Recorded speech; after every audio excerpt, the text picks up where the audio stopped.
چیمہ صاحب وہ یہ کہہ رہے ہیں کہ جیل سپرنٹینڈنٹ کے پاس بہت اختیارات ہوتے ہیں، انہوں نے اس اختیار کا استعمال کیا اور جیل مینول کی کوئی خلاف ورزی نہیں ہوئی، اور ساتھ ہی وہ کہہ رہے ہیں آپ کی حکومت کے پاس دینے کو کچھ ہے ہی نہیں، اس لیے آپ سب پر تنقید کرتے پھر رہے. شکریہ عادل. یہ تو ظاہر ہے ان لوگوں کو بھی پتہ ہے کہ پچھلے 30-40 سال میں ان لوگوں کو 6 دفعہ حکومتیں کرنے کا موقع ملا ہے، اور پچھلے 10 سال جو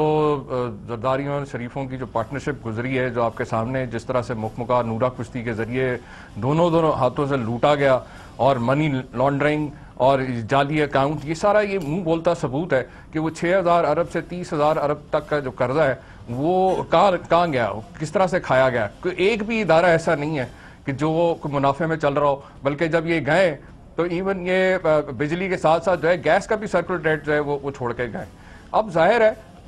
جو جس طرح سے وزیر اعظم نے پہلی اپنی تقریر میں بھی قوم سے خطاب کرتے ہوئے یہ بات بڑی واضح کہی تھی کہ ہمارے لیے بہت سخت چیلنجز ہیں، اور یہ پہلی دفعہ آپ دیکھیں گے کہ یہ حکومت آئی ہے کہ جو ایک ویلفیئر گورنمنٹ ہے،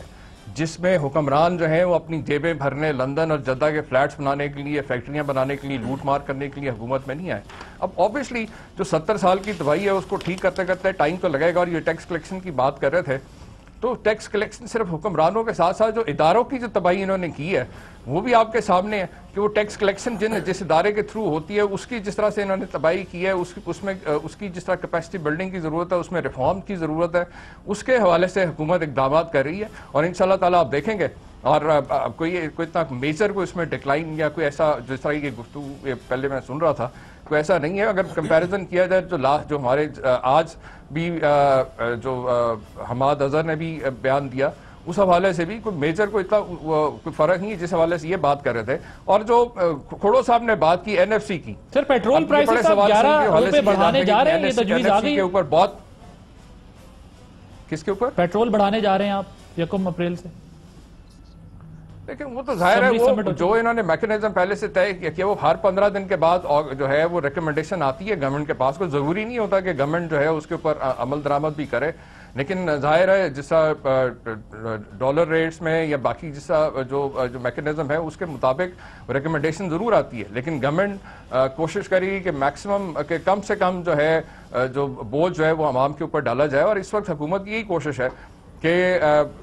جتنا بھی حت الوسع امکان آپ کے جس طرح آپ نے بھی کل بھی جو دیکھا پرائم منسٹر نے جو پروگرام جو غربت مٹاؤ پروگرام جو سٹارٹ کیا، آپ کے سامنے بھی نیکسٹ سٹوری چائنا کی مثال آپ کے سامنے 70% لوگوں کو انہوں نے غربت سے کیسے نکالا، جو گراس روٹ لیول کے اوپر انہوں نے اکنامک امپاورمنٹ کی، ان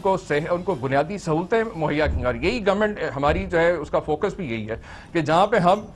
کرپشن کے خاتمے کے لیے اقدامات کر رہے ہیں، اداروں کو جو ہے انڈیپینڈنٹ کر رہے ہیں، ان کی کیپیسٹی بلڈنگ کر رہے ہیں، وہیں پہ جو ہے سوشل اکنامک ڈیولپمنٹ کی جو ہے انیشیٹو کیے جا رہے ہیں، اسکل ڈیولپمنٹ کے اوپر فوکس کیا جا رہا ہے، تعلیم پہ فوکس کیا جا رہا ہے، صحت کے حوالے سے آپ کے سامنے جس طرح جو ہے کروڑوں لوگوں کو جو ہے صحت انصاف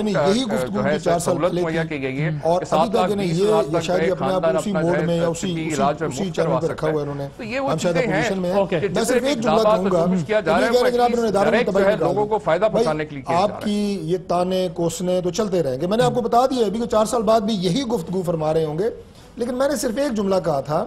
کہ آپ کے جو عظیم قائد ہیں انہوں نے یہ فرمایا تھا کہ ہم جیسے نیکوکار اور نورانی لوگ، جب پاکیزہ لوگ جب حکومت میں آئیں گے تو لوگ جی بھر کے ٹیکس دیں گے، باہر سے ڈالر برسیں گے. اس میں ادارے کہاں سے آگے؟ اداروں نے روک لیے لوگوں کو کہ آپ ٹیکس نہ دیں. میں آپ کی طرف آتا ہوں. ویسے یہ جو سوال ویسے سر یہ ٹیکس نیٹ ہیں سر میں کھوڑو صاحب کی طرف جانا چیمہ صاحب آپ کے پاس آتا ہوں. 6% زیادہ ہے پچھلے سال جنوری فیبری سے. اچھا ٹھیک ہے کھوڑو صاحب.